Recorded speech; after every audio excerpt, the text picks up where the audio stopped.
Greetings to you, my dear brothers and sisters. It is always a very powerful moment to spend time with the Lord, to spend time in the presence of the Lord. Remember, the scripture says that where the Spirit of the Lord is, there is liberty, there is freedom. My brothers and sisters, whenever you spend time in the presence of the Lord, there are things that will start getting off you. Some of you, you have been in a place of a need for a very long time. Some of you have been in a pit for a very long time. And it seems like it is very hard to come out of that pit.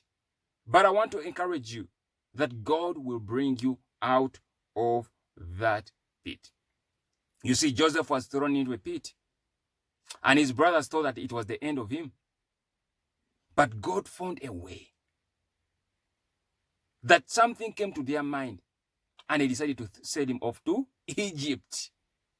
My brothers and sisters, God will make a way where there seems to be no way.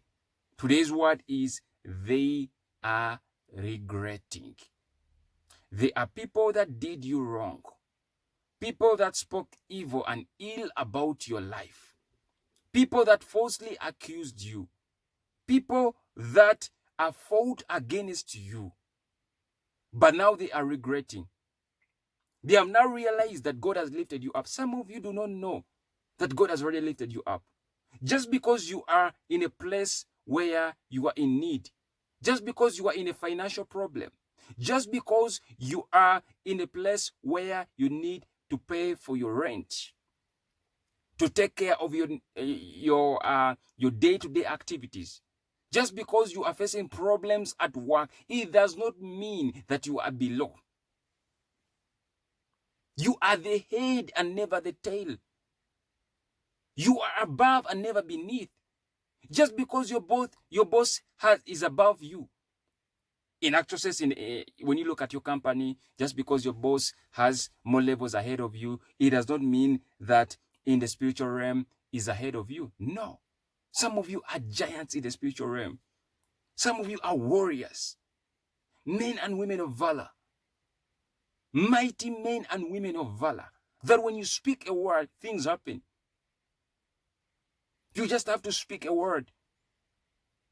Speak to that mountain. You shall say to that mountain, be thou moved and cast into the sea, and it shall be so for it. My brothers and sisters, I want to encourage you that God is with you. Some of the people, they say that you will never make it. They say that you will never survive. But now here you are. In 2023, you are surviving. Some of them thought that in 2020, 2019, you were gone. But God made a way for you. Some of them closed their doors, that they would never receive you. They would never help you. They thought that they thought that help comes from them. But I want to encourage you, your help comes from God. It is God alone that can help you. Of course, God uses people to help you. But if a door closes, another door opens. So don't you worry about the doors that have closed in the past. 2022, a door closed. 2020, a door may have closed. 21, a door may have closed. But a door has been opened to you. It has been opened to you. So it says, he has set before you an open door. A door has been opened to you. And your enemies are regretting. They know exactly where you're going. I'm just reminded of a story about Apostle Paul, that he was involved into a shipwreck. And when he was involved into a shipwreck, he found himself on an island. And the island was called Malta. And on that island, the Apostle Paul, scripture says that he started gathering wood because of the cold. And he kindled a fire. And as he kindled a fire, a viper, because of the heat, a viper came out of that fire, that wood, and it wrapped itself on his arm. It bit him.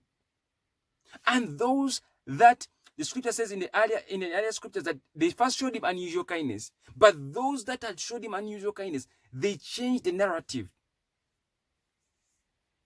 They said, this man is a murderer. Though he has escaped the sea, yet justice does not allow him to live. So what did they do? They waited for Paul's death. Scripture says that they waited and waited, and nothing happened. And as they waited, they changed their minds. They changed their minds and said that he was a god. A lot of people have waited for your death. A lot of people have waited for your downfall. They know exactly what you're going through. They know exactly the kind of witchcraft they sent against your life. Some of them are responsible for that generational curse. Some of them are responsible for the mess you're in right now, for the situation you're in right now, and they are waiting. But they have waited and waited, and they are going to change their minds about you. I decree and declare for someone who's watching me right now that the court cases will change their minds about you. That the systems will change their mind about you. That those that had falsely accused you are going to change their minds about you. Some of you received speeding tickets. Some of you received charges. But I decree and declare for you, just as you hear my voice, that the law enforcement will change their minds about you. The judge will change their minds about you. Whatever you lost, it shall be restored unto you. God will restore unto you the years that the locusts have eaten. My brothers and sisters, I have come to the end of this message. I hope it has blessed you. I do hope it has encouraged you. Remember to always stay connected. Connect to this platform. And if you want to be a blessing to this ministry through your giving, you can do so through my PayPal account, which is in the About section. Also, my brothers and sisters, you can send me your messages and I will respond to them. And until next time, may God bless you.